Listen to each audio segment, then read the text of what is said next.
The world of cybersecurity versus people wanting to exploit cyber is something of an arms race. Some people are making a lot of money out of exploiting the weaknesses in individuals or in systems and networks. Businesses are always playing catch up. As technology improves, cyber criminals take advantage of it. I think the cyber criminals are the best users of technology, unfortunately. The rise of cyber attacks is so much easier now because everything's online. Everything now is cloud. Every business operates with some form of technology. Everyone's worth hacking. Everyone's got something, a piece of information, a contact that can lead to a bigger, more blended attack.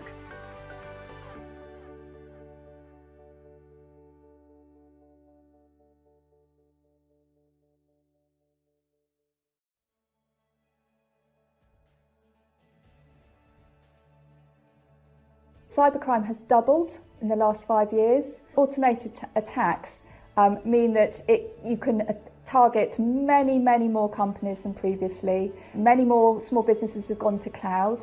That creates uncertainty in the way that systems should work for a period of time, and that's where they're being exploited. So the threat landscape has got wider and more complex. We haven't seen any particular let-up in the most sophisticated attacks. Indeed, they get more and more sophisticated. At the sort of more to the middle and the other end is a sheer volume thing. So the majority of attacks on small businesses and individuals, consumers, are instigated through very simple methods. That you don't have to, have some specialised attack on a big business. You can target a small business who has, recently put all of their stuff online. And because they're new to it, it might not be it's an easier way for an attacker to gain data and essentially make money. That's why we've seen attacks, increase.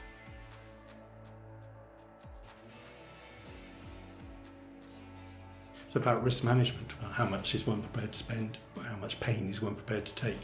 Small businesses have to move on year. If it hasn't done anything in that 5 years other than tread water on its IT and its capabilities and its security, it will be very vulnerable. Things like keeping your system up to date, patching it, doing your updates, having sensible passwords, having policies around it for data protection, what staff can actually do with the data that's on the system. All of those sort of things, the hygiene factors, need attending to. It's not overly difficult to do the basics correctly.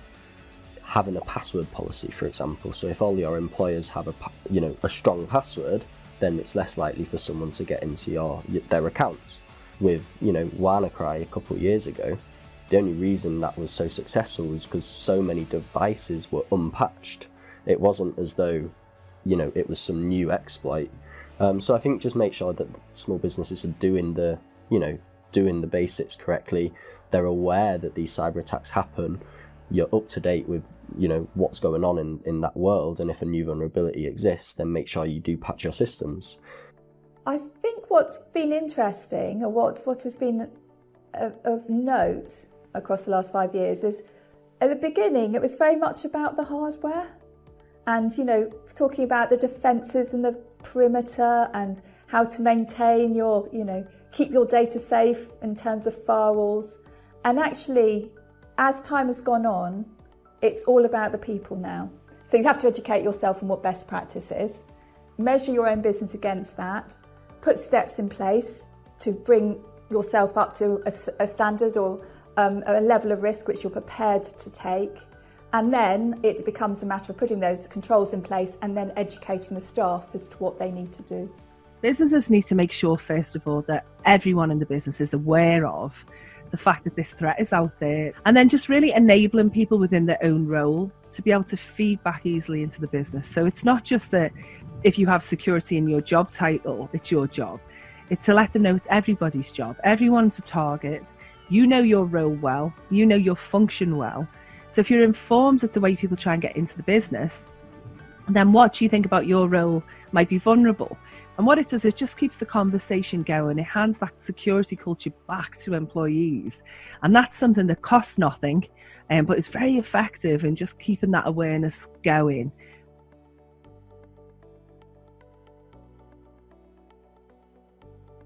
Predicting future in technology is not an easy thing. You look back 5 years and say, where would we be now? And we wouldn't be where we said we were going to be. So it's a question of keeping up, having professional advice, working with well-trusted outsourced suppliers if you're outsourcing your IT and data storage, or having great professionals on the team if you're doing it in-house. We're always going to see these attacks, but I think if more and more people become aware and we sort of push this kind of through business, a good security sort of maturity throughout the entire business, I think we'll potentially see less businesses getting popped and it'll be more individuals. I don't have a crystal ball, but I do think there's a lot of focus on cybersecurity at the moment. There has been a huge change in attitude towards remote working. Companies that would have implemented plans across 2 years have had to do it in a matter of weeks. But that will have its challenges. It could cause a great deal of difficulty in the cybersecurity world, or it could be that this is the time when companies take that very, very seriously. This is a growing threat. It's an evolving threat. It's not like there's an easy solution. We can't press one button and make this thing go away, because the criminals are always evolving and changing their attacks.